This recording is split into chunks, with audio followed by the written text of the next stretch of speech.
মা? বিয়ে পাগল তোর কত মেয়ে। বছর বয়সে বিয়ে হয়েছিল? 18।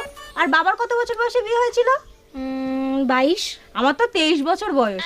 না না, আমার বিয়ের কথা বলছি না, আমি হিসাব করছিলাম, আমার 23 বছর হয়েছে। কি রিয়া পালাই গেছে? পালাবে না তো কি করবে? বাবা মা যদি 22-23 বছর পর্যন্ত ঘরে বসায় রাখে তো মেয়ে আর কি করবে? জানিস আমারও একটা বান্ধবী আছে, তার 23 বছর বয়স। উমা, তার বাবা মা এমন ভাব দেয় যেন 12 না 13 বছর বয়স। ও মা, একটা কথা শুনিছো? কি কথা? আমার ছাত্রীর না বিয়ে হয়ে গেছে। ভালো কথা তো। মানে ছাত্রীর বিয়ে হয়ে গেছে, ম্যাডাম এখানে বসে রয়েছে। না না, কিছু না। জানো মা, অমিত কাকুর মেয়ের না দেখতে এসেছিল, 2021 টাকা দিয়েছে। ভালো তো।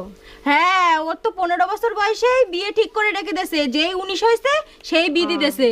আর আমার তো 23 হয়ে গেছে। তা তুই যা, গিয়ে জলটা ভর, আমি ভাতটা বাড়ি। আমি তো পৃথিবীতে এসে জল ভরার জন্য না। আমি কি বলছি তুমি বোঝোই না? কি বলছিস